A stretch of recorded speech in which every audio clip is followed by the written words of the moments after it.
예, 이번 주 우리가 주일 강단 말씀을 조금 정리를 하면요. 어떻게 섬겨야 되는, 하나님을 섬기마.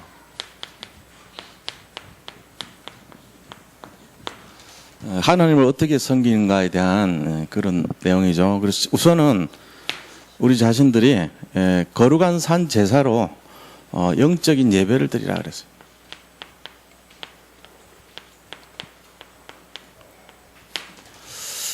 이 예배 중심의 삶이 된다는 것은 결국은 이게 참된 섬김이 서비스잖아요. 서비스가 예배고요. 그러니까 이 예배 자체가 실제적으로는 이 하나님 앞에 헌신하는 자세고 이것이 진정한 영적인 헌신이라는 거예요. 그래서 하나님 앞에 우리가 드릴 것이 거룩한 산 제물로 나를 드리는 거예요. 나를. 예배라는 것은 나를 드리는 시간에 제일 중요한 내용들이 되는 거죠. 그래서 이거를 우리가 잘 이해를 하셔야 되고 예수님께서도 이거를 우리에게 미리 말씀하시기를 이게 참된 헌신이라는 거죠. 그래서 예배는 어떻게 드립니까? 영적으로 드려야 됩니다. 예수님께서 말씀하시기를 마태복음 16장 24절에 예배 드리러 올 때 어떻게 드리라고 그랬어요? 첫째는 자기를 부인하라고 그랬어요. 자기를 부인하고 그 다음에 자기 십자가를 지라고 그랬어요. 그리고 나를 따르라 그랬거든요. 이 말은 우리가 눈에 보이는 것 중심이 되면 자꾸 이제 내가 나오는데 그렇게 하지 말고 하나님을 따라가는 그 뜻 중심으로 그렇게 살아가야 된다는 거예요. 자, 두 번째는요. 하나님의 뜻을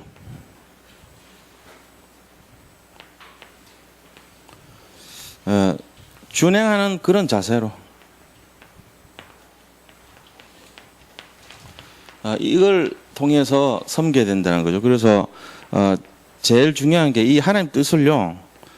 우리 마음에 담는 것이 중요한 거예요. 우리 하나님 뜻을 생각에다 담는 것이 중요한 거예요. 그래서 우리가 마음과 생각이 어느 날 내가 하나님 중심으로 가야 되겠다 이렇게 딱 결단하잖아요. 그때부터 이제 현장이 변화되고 내용이 바뀌어요. 정말 한번 생각해 보세요. 우리가 예수님 믿고 나서 진짜 변화된 게 언제부터인가요? 내가 이렇게 하면 안 되겠구나 하는 걸 딱 깨닫고 실천하는 그때부터예요. 내가 훈련 받아야 되겠구나 진짜. 내가 이렇게 믿어서는 안 되겠구나. 내가 정말 이렇게 해야 되겠구나. 뭔가 결단하고 그때부터 시작이 돼요.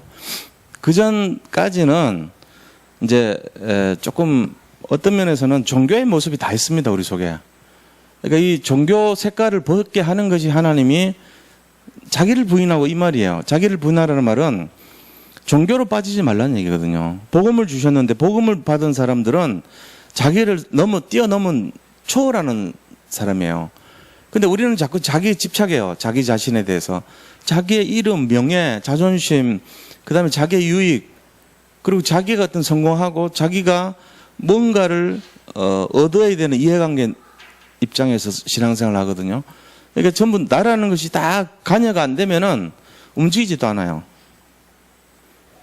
이제 이렇게 되면 그게 이제 종교인의 모습이지 신앙인의 모습은 아닙니다. 행위 중심의 그런 하나의 의례를 치르는 거지 복음의 정신에 입각한 건 아니거든요. 그러다 보니까 뭐가 되냐면은 자꾸 자기가 드러나요. 자기 자신도 모르게. 그래서 거기에 이제 기준이 돼갖고 살아가다 보니까 하나님은 복음을 주셨는데 변화가 안 되는 거예요. 대표적인 사람들이 바리새인들이었습니다. 그래서 우리가 지금 이걸 조심해야 되는 것이 지금도 마찬가지예요. 우리가 바리새인이 틀렸다는 건 알고 있어요, 지금. 근데 우리도 동일하게 바리새인처럼 돼갈 수 있어요. 언제부터 그렇습니까? 자기를 부인하지 않을 때요. 이거는 숙제입니다. 제가 여기 있는 개인을 판단할 수가 없어요. 근데 하나님 보실 때 다 이렇게 걸릴 수 있어요. 전부 다. 아, 종교 생활하구나.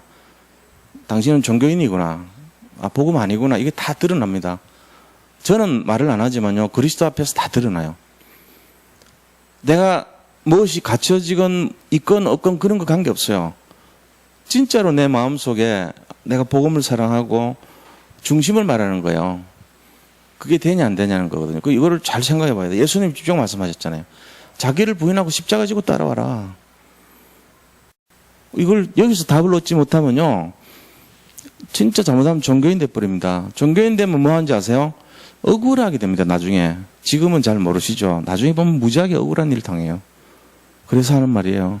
그렇게 되면 안 되잖아요. 우리가 어떻게 구원받았고 어떻게 신앙생활을 했는데 그거를 싸구려 같이 버리게 됩니까? 억울하지 않습니까? 그래야 됩니다. 그래서 우리가 이 내용들을 잘 보셔야 돼요. 대부분 사람들이 자기가 걸려 있어요. 자기 문제. 그러니까 이제 그거를 초월할 수 있다는 것은 보통 사람이 아니에요. 교회를 섬기는 중심에 이게 굉장히 중요하다니까요. 하나님의 뜻이라면 내 자존심 안 붙고 다니야. 내가 내 이 육신으로 하나님께 섬기는 거, 내가 시간을 들이고 봉사하는 거, 내가 헌신하는 거 고달프고 힘들지만 괜찮아. 저 자기를 부인한 태도거든요. 남들도 다 노는데 나도 놀지 내가 뭐 하려고 해. 이거는 자기가 끼어든 거예요. 근데 자기를 부인하고. 이건 뭔가요? 있어요. 생각해 보셔야 돼요. 아, 그래. 내가 하자. 그렇구나. 아, 내가 남들 헌신 하나도 안 해도 내가 하자. 이게 다른 거예요. 자기를 부인하지 않을 때 할 수 있는 거예요. 에이, 뭐 죄도 안 하는데 뭐 내가. 굳이 내가 뭐 할 필요 뭐 있어. 이제 이런 자세가 자기가 관여된 거예요. 남을 의식하고 남들에게 비치는 나의 모습을 생각하고 이제 이런 식으로 자꾸 하면 종교가 되거든요. 하나님은 우리에게 종교를 주신 적이 없어요. 항상 복음을 주셨는데 우리가 종교로 만들어 버린 거예요. 대표적인 내용들이 이스라엘 사람들입니다. 복음을 줬는데 그걸 가지고 자기들이 선민 사상에 빠져가지고 하나님이 우리를 특별히 사랑해. 우리만 사랑해. 우리만 대단한 민족이야. 이렇게 해가지고 다 종교가 돼버렸어요.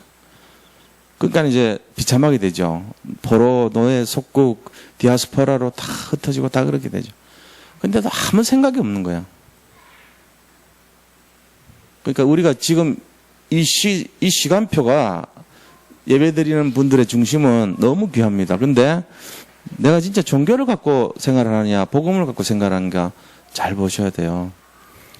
복음을 주셨는데 종교로 만들어버리면 안 돼요. 이유는 자기를 부인하지 않고 십자가를 지지 않으려고 했기 때문에. 예수 믿어서 덕 보려는 쪽으로 하면 안 돼요. 물론 근본적으로는 덕을 뛰어넘는 거죠. 덕 보는 거 뛰어넘는 거예요, 이거는 상상을 못하는 축복이죠. 그러나 예수님 믿어가지고 덕 보려고 자꾸 하면요. 그 종교인 됩니다. 그래서 덕 볼 생각하지 말고 내가 주님 뜻을 성취해야 되겠다. 이렇게 생각하고 믿어야 돼요. 내가 손해를 보더라도 예수님 뜻을 이뤄야 되겠다. 이렇게 생각하는 게 맞는 거예요. 덕 보려고 누가 덕을 주실 거거들랑 예수님이 덕을 주시거들랑 주님 안 주셔도 돼요. 제가 그것 때문에 믿는 거 아닙니다. 라고 할 수 있어야 돼요. 정말로 그럴 때 그 사람은 복음 가진 사람입니다. 근데 예수 믿어가지고 뭔가 해결하고 덕 보고 뭔가 좀 응답 받아보려고 하는 태도를 갖고 하면은 종교로 빠져요. 잘못하면은. 잘 생각해 보셔야 돼요. 제가 지금 극단적인 표현을 해본 거예요. 그럼 예수 믿으면 응답도 오고 덕을 보는 거지. 아닙니다. 그거는 믿는 사람의 모습이 아닙니다. 목회자가 돼가지고 만약에 예수님 믿어서 부흥을 목적으로 하거나 이러면요. 그거는 산돌 예비 주식회사를 운영하는 사람이에요. 모습이에요. 그 사람은 그 목사는요. 틀린 목사예요. 하나님 기뻐하지 않아요. 절대로. 하나님이 정말로 원하는 건 뭡니까? 우리가 여기서 뭘 남기고 덕보는 그런 것이 아니라 부흥되고 이런 게 목적이 아니라 진짜 제자를 세우고 하나님 영혼을 살리고 정말로 복음을 위해서 우리가 아낌없이 드리고 심지어는 내 생명까지도 거기에 드릴 수 있는 그런 사람들이 세워지는 교회가 돼야 돼요. 그게 맞는 거예요. 그게 복음 가진 교회예요. 근데 종교를 가지고 자꾸 하는 교회들은 어떤 모습이냐면요. 하나님 생각과는 정 다르게 갑니다. 그래서 우리가 이 하나님의 뜻과 하나님의 이 뜻을 생각과 마음에 담을 수 있어야 돼요. 이게 중요한 내용이에요, 지금. 그 다음에요, 이렇게 했다면은 우리가 어떻게 하나님을 섬기는가, 이 참된 헌신을 하고, 그 다음에 하나님 뜻을 지금부터라도 준행하는 자세로, 종교가 아니라 복음적인 내용으로. 그리고 세 번째는 뭡니까? 이게 실제적으로 내 삶 속에서 누려져야 돼요. 내 삶을 통해 가지고 이게 나타나야 되는 거예요. 근데 삶을 통해서 나타나기 위한 생활을 하면 종교 생활이 돼요. 그게 아니고요. 나는 그렇게 살라고 안 했는데 나타나야 돼요. 그게 맞는 거예요. 그러니까 예를 들어 나는 내 자신이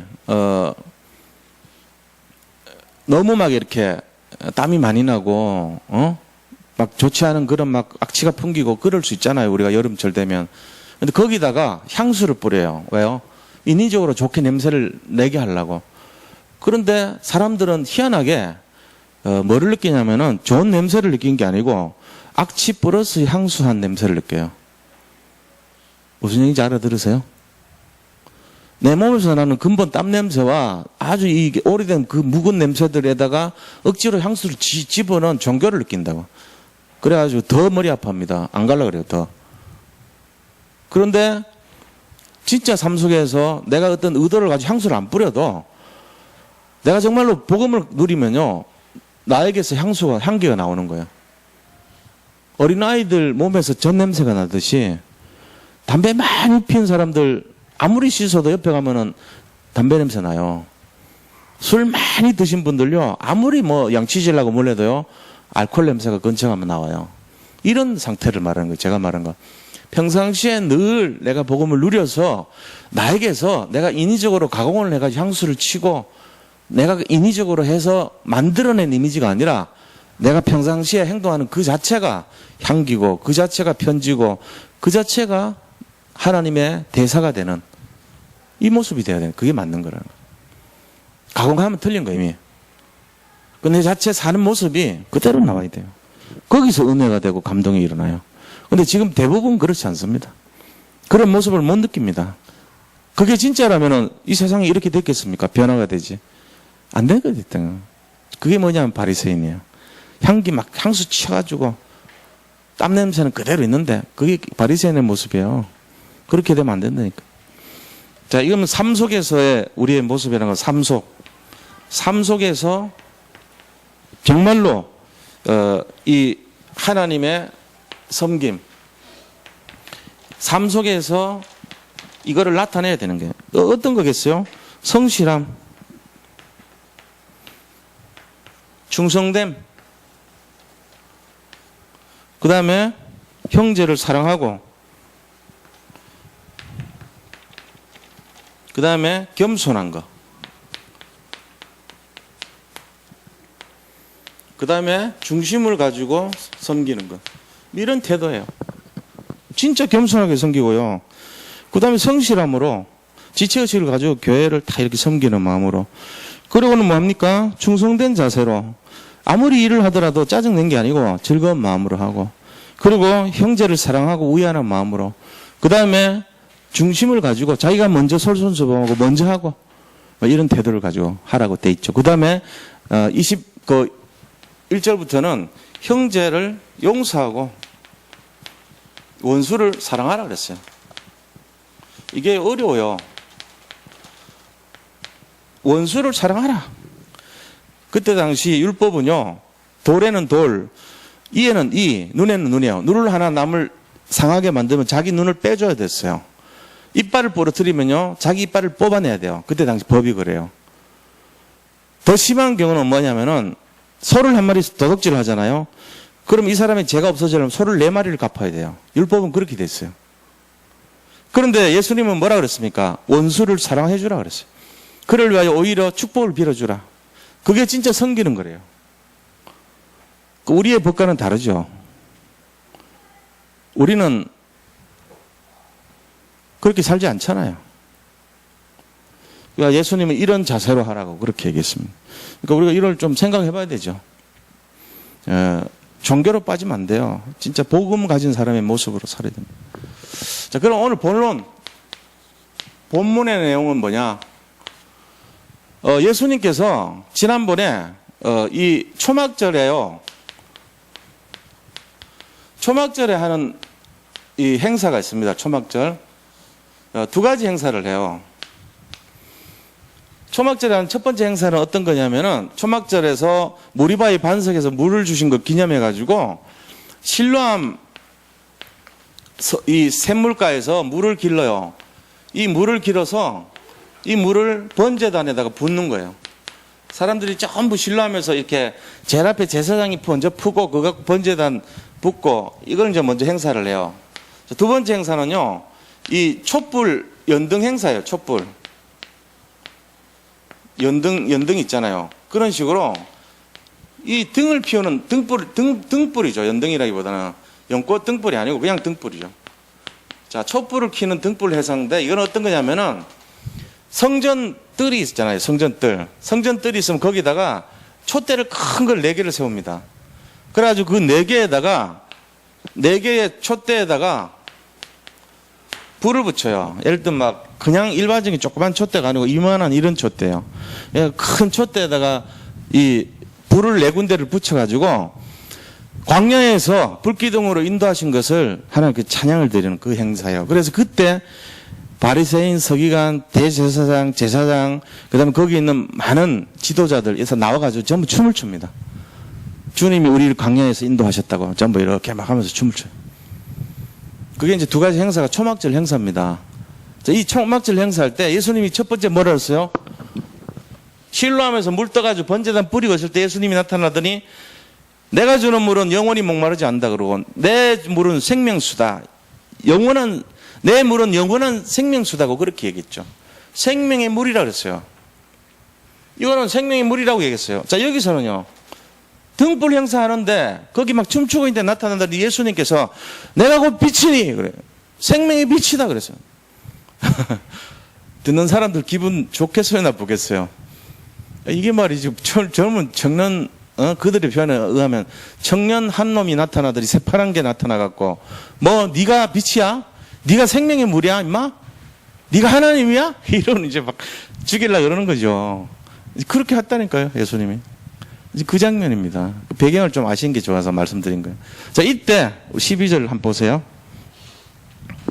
12절 먼저 보면 예수께서 또 말씀하여 이르시되 나는 세상의 빛이니 나를 따르는 자는 어둠에 다니지 아니하고 생명의 빛을 얻으리라.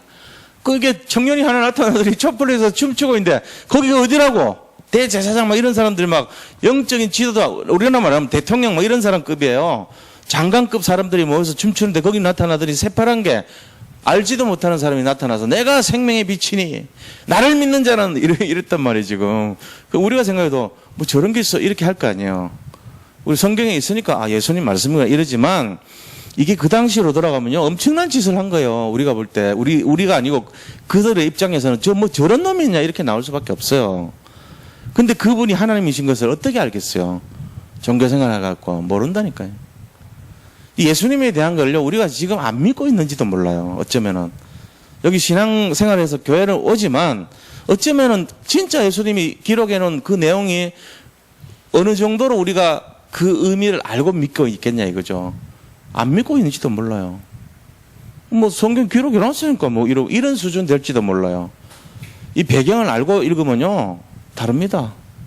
아, 이 완전 생명 걸고 하셨구나 이런 게 딱 느껴져요. 그러니까 이 상황 속에서 예수님께서 이거를 하셨는데 지금 뭐라니까 생명의 빛이라고 딱 선포를 하시죠. 내가 곧 세상의 빛이라는 거예요.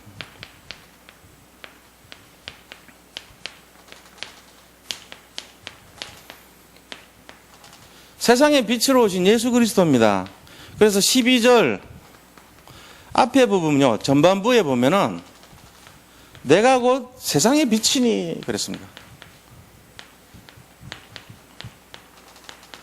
세상의 빛이라는 말은 결국은 뭘 할 수 있다는 얘기죠.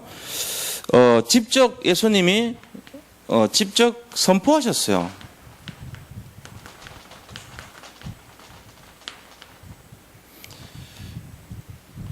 예수님이 세상의 빛이라는 얘기를 우리가 어떻게 이해하고 있는지를 한번 생각을 해보셔야 돼요.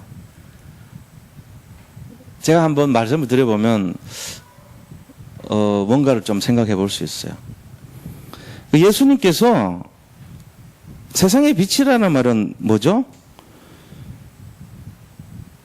빛이라는 거예요, 예수님이. 다시 말하면은 예수님이 직접 선포하셔가지고 내가 세상의 빛이라는 것은 빛은 뭘 한 능력이냐면요, 어둠을 꺾어버립니다. 그죠? 모든 세상의 어둠은요, 흑암의 역사할 수 있거든요. 그걸 꺾어버리는 게 빛이잖아요. 그러니까 예수님이 가시는 곳마다 뭐합니까? 빛의 근본인 거예요. 그래서 우리가 하는 게 어떤 수준이냐면은 예수님을 빛의 근본으로 보는 것이 아니라 등불 행사 수준으로 보고 있어요, 지금. 이 바리새인들이 했던 것이 그런 짓이거든요. 등불 행사 정도. 광야에서 인도하신 분을 빛으로 봐야 되는데 그 빛을 약화시켜서 촛대 4개 세워놓고 빛을 밝히는 그 수준으로만 본 거예요. 그 행사 수준으로 본 거 있죠. 세상의 모든 빛의 근본이 그리스도인데, 하나님이신데, 그걸 하나님이 그만큼 어마어마한 걸 모르고 그냥 광야에서 우리를 인도해내신 이 빛 4개의 촛불 켜놓고 그 행사하고 춤추는 걸로 우리는 그렇게 머물러 있다는 거예요. 우리가 보는 수준이요, 등불 행사 수준입니다. 이걸 머무르지 말라는 거예요. 예수님께서는 이거 갖고 머무르면 안 된다는 거예요. 그럼 뭘 얘기하려고 그랬습니까? 근본 빛이라는 게 근본 빛. 예수님께서는 근본이라는 거예요. 그래서 이 근본이기 때문에 예수님 자체가 빛이라는 거예요. 자체. 예수님 자체가 빛이에요. 이 자체가 빛이기 때문에 가는 모든 곳에 흑암이 꺾입니다. 그래서 캠프라는 게 우리가 하는 게 아니잖아요. 우리가 가면 하나님 역사하거든요. 요즘 우리가 이제 여기 캠프를 쭉 하는데 지금 아직은 속여요. 캠프에는 와도 여기 교회를 안 와요. 또 캠프에는 와도 여기 여름 성경학교는 참여를 안 해요. 그러면 뭔가 이렇게 좀 연결고리가 안 된다는 얘기인데 그게 아닙니다. 지금 되어가는 과정입니다. 하나님 정확한 시간표 어느 날 문을 확 열어버립니다. 우리가 이 캠프를 통해서 기도해야 돼요. 그래서 하나님이 역사하셔야 되는 거죠. 우리가 하는 게 아니거든요. 이렇게 하니까 이렇게 되더라가 아닙니다. 하나님이 여는 시간표가 다 달라요. 그래서 우리가 캠프에서 만날 때 영접운동하고 그 아이들에게 진짜 진실을 전하고 복음운동하면요, 어느 날 갑자기 들어와요. 그거 하나님 하시는 거죠. 우리가 작전 세우고 계획 세가지고 이렇게 하니까 되더라. 그거 틀린 얘기입니다. 그러니까 빛 대신 그리스도를 바라보고 이 빛이 조명이 돼버리면 흑암은 꺾이게 돼 있어요. 이거를 자꾸 우리가 나가야 되는 거예요. 그래서 예수님은 어떤 분이십니까? 예수님은요, 제가 질문해 볼게요. 전기가 보입니까? 안 보입니까? 전기가 눈에는 안 보이잖아요. 전기가 켜져 있는지 흘러가는지 안 보이잖아요. 전기줄이 전봇대에서 전기가 흘러가고 분명히 보입니까? 눈에? 안 보이죠? 그럼 그게 보이는 게 뭐죠? 전기불이에요. 이 전기불, 선풍기 이런 게 다 보이는 거잖아요. 전기가 보이는 거예요, 이게. 표현이 좀 그런데 전기가 활동하는 게 보인단 말이에요. 이거 모터를 움직일 수도 있고, 빛을 나타낼 수도 있고, 다 전기구나, 이게. 저 화면을 만들기도 하고, 이 전기가 보이는 거거든요. 맞죠? 보이는 그 전기가 바로 그리스도예요. 전기는요, 하나님이십니다. 하나님이 그 힘과 능력을 가지고 이 땅에다가 보이도록 만들어주신 거예요. 그리스도를 통해서. 그래서 그리스도께서 하나님이신데, 빛 자체인데, 빛으로 이 땅에 와서 보여주신 거예요. 그 빛이 존재했는데 우리는 그 빛이 뭔지를 몰랐는데 그 빛이 이 땅에서 나타나 버렸어요. 전기불처럼. 그게 그리스도란 거예요. 그래서 빛 자체예요. 알고 보면은. 이게 그리스도예요. 그래서 어떤 이제 영국의 화가인데요. 그림을 하나 그렸어요. 영국 화가가. 근데 그 그림이 뭐냐?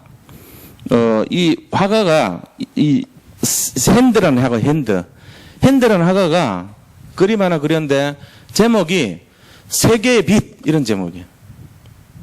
세상의 빛 그런 것처럼 세계의 빛 해가지고 했는데 딱 예수님이 서 계시고 거기에 등불을 딱 켜고 있는 거예요. 그래가지고 자기 얼굴도 보이고 이렇게 빛이 비쳐서 얼굴도 보이고 이 복도에 있는 모든 걸 밝히시는 거예요. 그러니까 멋지잖아요. 그죠? 그래가지고 사람들이 막 이 작품 좋다 그러고 막 열광을 했습니다. 근데 미술평론가 한 분이요. 혹평을 하는 거예요. 왜 혹평했을까요? 그린호프라는 평론가가 아주 매도를 하는 게 왜 그랬냐? 예수님 자체가 빛인데 예수님 들고 있는 그 등불로 빛이라고 표현하고 있냐? 니는 이 바보 등신아 이렇게 표현한 거야. 말하자면 니는 그리스도도 모르는 놈 아니냐? 그림 그리지 마라 이렇게까지 했어요. 맞잖아요. 예수님이 빛인데 등불 통해서 빛이 나는 게 아니고 등불 없애야 돼요. 그리고 예수님이 걸어가는 자체에 빛이 나와야 돼요. 예수님 빛이니까 예수님 그려놓고 예수님을 전체를 빛으로 표현해야 돼요. 발광체로. 예수님이 가는 곳마다 흑암이 꺾이게 만들어야지. 예수님이 들고 있는 등불을 통해서 빛을 이룬다. 틀린 거예요. 우리가 이거 잘 생각해 보셔야 돼요. 뭔 소린지를. 예수님이 빛이라니까요. 세상에 빛으로 오셨어요. 그리스도는. 그 빛이 어디 와 있습니까? 내 속에 지금 들어와 있습니다. 우리가 진짜 예수님을 알다면 우리가 예수님을 어떻게 해야 되겠어요? 등불처럼 하는 이 그리스도를 알고 있으면 큰일 나요. 그거 갖고 은혜 받는다니까 사람들이.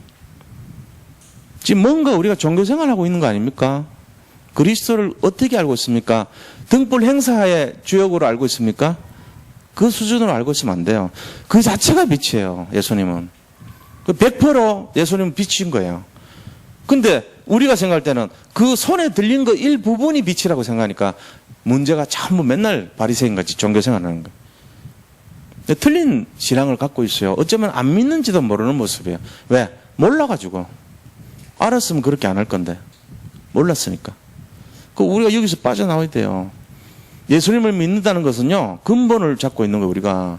이 세상을 완전히 변화시키고 내 인생 전체를 새롭게 만드는 근본을 잡고 있으면서 나는 그 중에 일부를, 등불을 바라보고 앉아있을지도 몰라요. 예수님 안 믿어요, 그거는. 예수님 안 믿고 왜곡된 신앙을 갖고 있는지도 몰라요. 그러고는 예수 믿는다고 착각하고 있는지도 몰라요. 자기 주관적인 관점에서 신앙생활을 풀어가고 있는지도 모릅니다. 그게 종교인입니다. 다 걸려있죠. 안 그런 사람 누가 있겠어요.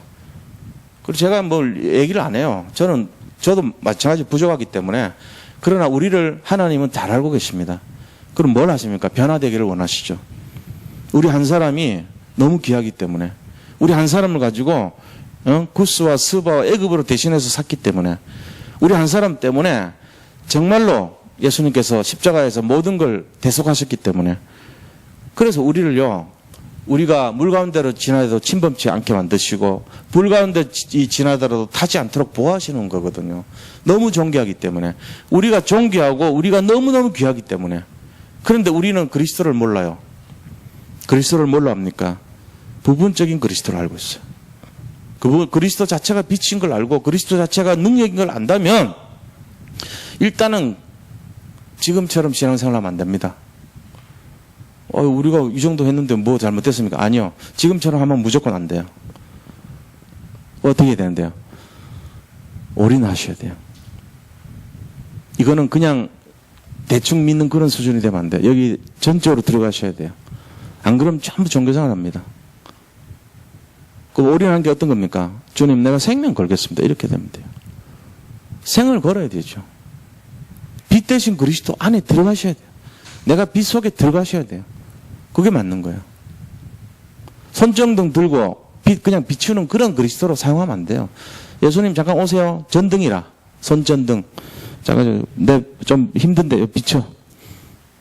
어둠에 밝게 비춰. 그런 수준으로 하면 안 된다니까. 그럼 어떻게 된대요? 내가 그리스도 안에 들어가야 돼요. 그래서 내 전체가 빛이 비춰서 내가 가는 곳마다 어둠을 완전히 비추고 내가 가는 곳마다 곰팡이가 없어지고 내가 가는 곳마다 바이러스가 무너지는 그런 역사가 일어나야 돼. 흑암이 완전히 꺾여지는. 그게 맞는 거잖아요. 그러니까 그래 되도록 원하시는 것이 하나님이십니다. 그게 될 때 우리 인생이 달라집니다.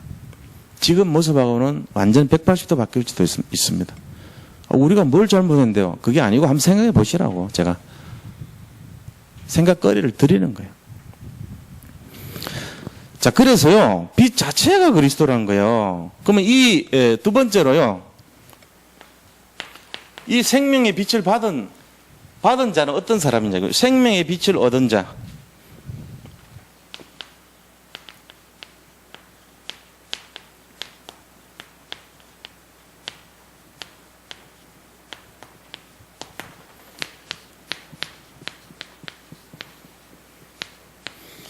12절 후반부에 보세요.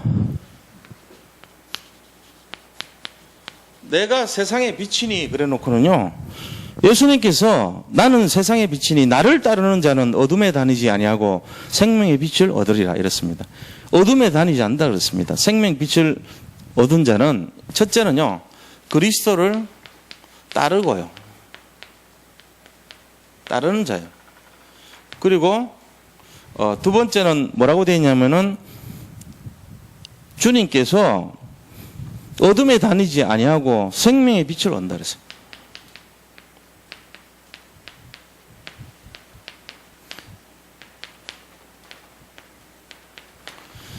자, 그리스도를 따르는 자 생명의 빛을 얻는데요. 그리스도를 따르고 생명의 빛을 얻는데요. 어둠을 따르지 않는데요. 이것이 주님께서 우리에게 주신 생명의 빛을 얻은 자 모습입니다. 자, 이 생명의 빛을 얻은 자는 어떤 역사를 합니까? 가는 곳마다 어떻게 되죠? 현장을 살립니다.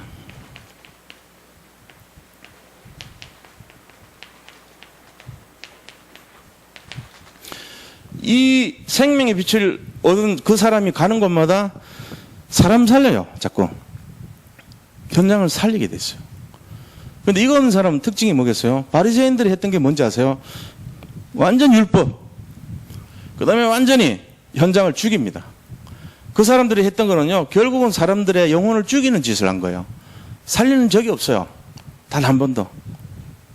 이게 문제가 되는 거죠. 그 사람을 만나면은 뭔가 회복이 되고 치유가 일어나고 새로운 생명의 역사가 일어나고 일이 돼야 되는데 이상하게 그 사람 만나고 나면 어떻게 돼요? 어려움이 오는 거예요. 자꾸만. 더 이렇게 긴장하게 되고요. 더 율법적으로 되고요. 더 힘들어지고 그렇게 돼요. 사람을 살리는 쪽에 대한 원리를 모르는 거예요. 그게 사두개인, 바리새인, 제사장들 무리 이런 사람들이 했던 짓이에요. 자기들의 기득권은 유지는 했지만 정말로 사람들을 전체를 품어서 복음으로 치유하고 회복시켜주고 해방시켜주고 정말로 자유를 주고 누리게 만들어주고 이 원리를 하나도 몰랐던 거예요. 현장이 살아나지 않아요. 자꾸만 복음이 아닌 거 있죠. 복음이 아니고 뭡니까? 율법과 어떤 신비와 그 다음 뭡니까? 사람들에게 응답을 주는 것이 아니라 더더욱이나 제한을 시켜주고 더더욱이나 갇히게 만들고 더더욱 어렵게 만들어버려요. 그렇게 하면 안 되죠. 그래서 우리가 복음을 갖고 있기 때문에요. 사람을 해방시켜주고 자유를 주고 살려야 되는 거예요. 그게 맞는 거예요. 그래서 그 사람하고 만나가지고 이 복음 제대로 누리는 사람 만나서요. 한 3년 동안 있다가 변화가 안 된다. 그러면 뭔가 문제 있는 거예요. 위에서 줄기가 잘못됐든지 잘못된 거예요. 그래서 우리 자신들이요. 잘 봐야 돼요. 제자가 제자를 낳고 제자가 제자를 낳습니다. 그래서 저도 이제 거기에 대해서 기도하면서 인도받아요. 아, 내가 율법이 아닌가. 내가 신비가 아닌가. 내가 진짜 복음이라면 여기 계신 분들이 변화되어야 될 거 아니냐 말이죠. 이 강단 자체에서 내가 하나님 말씀 대언한다 그랬는데 율법을 대언하고 있는 건 아닌가. 장에 서 있는 사람들은요, 특별히 조심해야 돼요. 왜 그런지 아세요? 마이크를 누가 드는가에 따라서요, 달라집니다. 산돌 예비교회 마이크 지금 권영원 목사한테 맡겨놨거든, 지금. 근데 내가 여기서 자꾸만 율법이 나와요. 계속. 정죄하고 판단하고 죽이고 억압하고 힘들게 만들고 자꾸만 헌신을 강요하고 자꾸만 쥐어짜고 그러면요 여기 있는 분들이요 자기도 모르게 처음 율법 됩니다. 나중에 그 율법이 저한테로 옵니다. 돌을 들고요 목사를 죽입니다. 자기가 씨앗 뿌려놓고 그대로 오는 거예요. 근데 제가 그것이 아니고 여기서 진짜 바른 복음을 전하고 참된 복음을 전하고 해방과 자유와 응답과 누림과 정말로 복음 속에서 그 복음의 정신을 제대로 전달을 계속하면요 변화 일어납니다. 변화 안 일어나는 그 사람이 문제지 제가 문제인 게 아닌 거예요. 이 원리를 아셔야 돼요. 그래서 우리가 여기 계신 분들이 강단이 축복이라는 것이 그런 거예요. 기도해 주셔야 되는 거예요. 아 하나님 우리 강단이 제대로 복음이 대언되게 해달라고. 그래서 그 흐름을 따라가야 되죠. 이 말씀은 우리 발에 등이 되고 길이 되기 때문에 그렇죠? 시편 119편 105절에 그랬잖아요. 말씀은 내 길에 등이 되고 내 발에 길이 되고 하나님께서 우리의 발걸음을 인도하신다 그랬어요. 이거를 이제 알아야 됩니다. 우리 자신들은 주의 말씀이 진짜 내 발의 등이요 내 앞에 가는 길에 길잡이로 딱 나타날 수 있도록 그게 강단입니다. 그런데 그 말씀이 율법이 되거나 말씀이 완전히 바리새같이 글이 되거나 그러면 안 돼요. 그게 아니고 복음이 될 수 있도록. 그 다음에 이제 현장을 살린 자죠. 생명 빛을 얻은 자는 세 번째는요. 이 일을 위해서 훈련에 들어갑니다. 이 훈련이 중요해요. 지금 보니까 오늘 아침에도 우리 그 렘넌트들 유초등부 와가지고 훈련 받더라고요. 그 아이들 훈련 받는 거하고 안 받는 거 차이 납니다. 그 이 사모놀이 뭔지도 아이들은 말하면 몰라요. 실제로 펴놓고 시켜야 돼요. 그 다음에 정말로 학업에 대한 거를 1시간 동안 시간 주고 내가 문제집 가져와서 풀도록 해주고 또 그다음 거기서 예배 드려가지고 이렇게 말씀으로 각인시켜주고 복음이 이런 것이다고 그걸 자꾸 훈련받으면 자기들도 모르게 이렇게 성장하게 돼 있어요. 그 이 생명의 빛을 얻은 자는요 이 세 가지 해야 돼요. 첫째는 그리스도를 따르고 현장을 살리고 훈련에 들어가요. 이걸 위해서 현장 살리려면 훈련 받아야 되죠. 어떻게 하는지 알아야죠. 라면 하나 끓이더라도 네가 한번 끓여봐. 끓여야지. 끓일 줄 알죠. 커피를 타더라도 네가 한번 타봐. 그래야지 타죠. 어린아이라도. 그 다음에 조금 더 크면은 밥을 한번 해봐. 밥 짓는 법 가르쳐주면 하죠. 아이들이. 왜 못해요? 초등학교 3학년 4학년만 돼도 물 요만큼 넣고 어느 정도 하고 이렇게 하면 하죠. 그러니까 그거를 처음에 시행착오 있으면 도와주면 되죠. 몇 번 하면 해요. 훈련을 시켜주는 거예요. 그래서 생판 사회에서 막 엄마 말 안 듣고 부모 말 안 듣다가 어느 날 교회를 와요. 그래서 그 아이들이 뭐 합니까? 훈련 받으면 총 쏘잖아요. 총을 분해했다 조립했다 다 하잖아요. 어떻게 해요? 훈련시켜주니까. 이거 받아봐야 돼요. 그래서 훈련 속으로 들어온 것이 중요한 내용입니다. 자, 이건 내용 잘 아셔야 돼요. 자, 세 번째는요. 그렇다면은 우리가 빛을 모르는 사람들은 어떤 겁니까? 그럼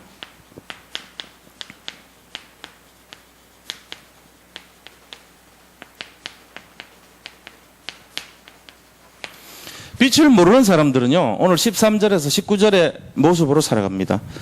전부 뭐죠? 바리새인 같이 살아가요. 바리새인. 13절에서 19절. 이게 바리새인의 모습인데 이들은 예수님 보고 네가 네 스스로 네가 하나님이라 그러니까 믿을 수 없다 이러고 비판합니다. 그러니까 예수님이 나는 다른 사람은 어디서 와서 어디로 간지 모르지만 나는 어디서 와서 어디로 간지 알기 때문에 내가 나에서 증거해도 맞다 이거는. 그리고 예수님이 하나님이 2명 이상 증인이 있으면 맞다 그랬지 않냐. 내가 증인이고 하나님 증인이니까 맞다 이렇게 얘기하신 거예요. 어쨌건 이 바리새인들은 예수님을 부인했어요. 비판하고. 그렇게 산다니까요. 그래서 이 빛을 모르는 사람들은 어떤 얘기입니까? 그들은요. 비판하면서 예수 그리스도를 부인합니다. 부인하는 자고요. 빛을 모르는 사람들은 또 어떤 사람들이냐면은 자기의 상식으로 해석해 버립니다. 일반적인 상식, 일반 상식 갖고 그리스도를 일반 상식으로 해석해 버려요. 그러니까 예수 그리스도를 믿는 믿음의 잣대를 가지고 한 적이 없어요. 전부 그냥 세상 기준으로. 네가 어때서 네 스스로 네가 말하니까 믿을 수 없다 이런 그런 잣대를 가지고. 그러면서 15절 보니까 육체를 따라 판단합니다. 육체를 따라. 15절에 보니까 육체를 따라 판단한다. 네가 젊고 네가 눈에 보이는 것이 네가 아무도 어떤 외모나 능력이나 뭐 이런 것이 나타난 것도 없고 그러니까 네는 아무것도 아니야 이렇게 판단한 거예요. 빛을 모르는 사람들은 이런 모습으로 살아가요. 바리새인 같이 예수를 부인하고 상식으로 해석하고 육체를 따라서 판단해 버립니다. 15절 보세요. 뭐라고 되어 있습니까? 만일 내가 판단하여도 내 판단이 참되니 너희는 육체를 따라 판단하나 나는 아무도 판단하지 아니하노라. 15절에 그렇게 해놨죠. 육체를 따라 판단한다는 게요. 그게 이제 외모나 아니면 막 갖춘 모습이나 이미지나 이런 거에 쏘가요. 전부. 그거 판단하면 안 돼요. 중심을 보고 알아야 돼요. 그래서 우리가 이런 내용들을 잘 보면서 세상의 빛으로 오신 그리스도, 그 빛을 아는 사람들은 어떻고 모르는 사람들은 어떤가 이걸 잘 알아야 돼요. 결론이 그럼 어떻게 돼야 됩니까? 우리 자신들이 결론은요.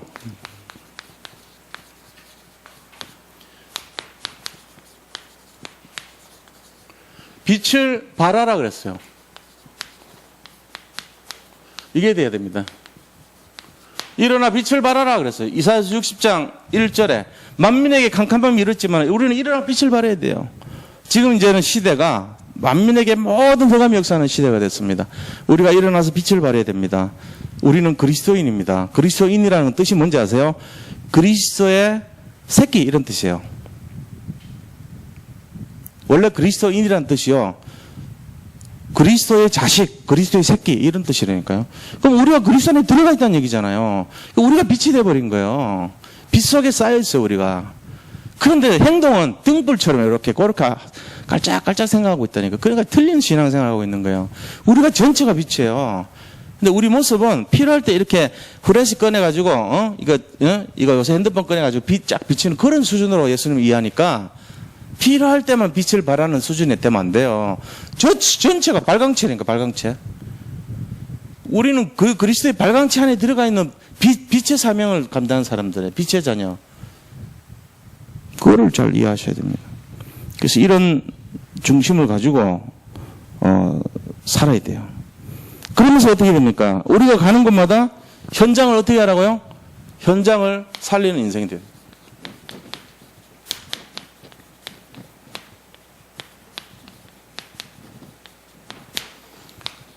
그걸 다시 말하면은 캠프 인생이 돼요. 캠프. 내 인생이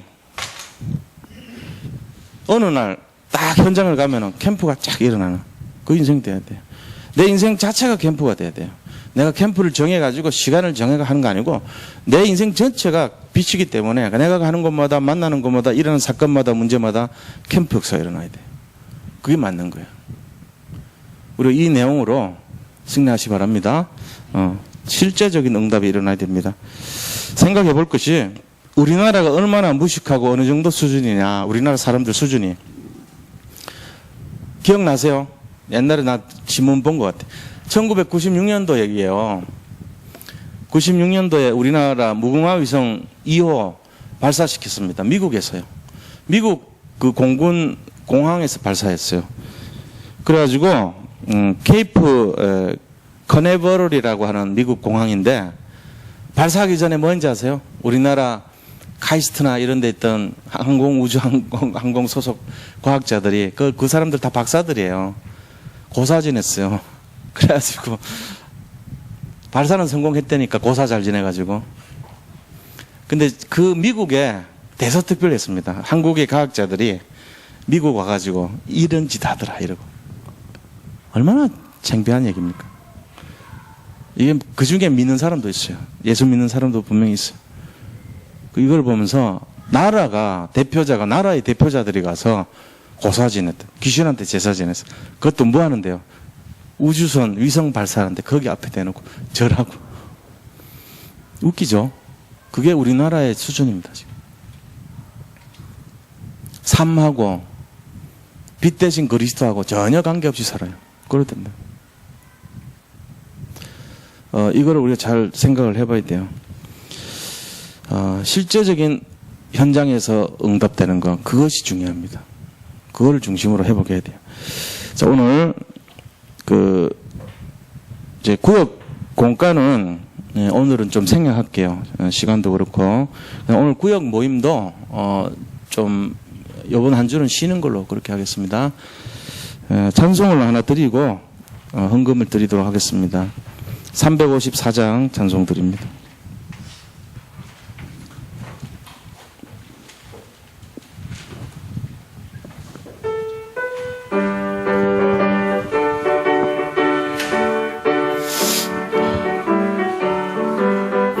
주를 앙모하는 자 올라가 독수리같이 모든 싸움 이기고 근심 걱정 벗은 후 올라가 독수리같이 주 앙모하는 자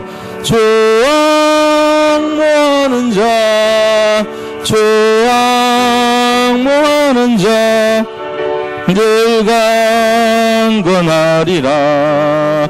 주를 앙모하는 자 걸어가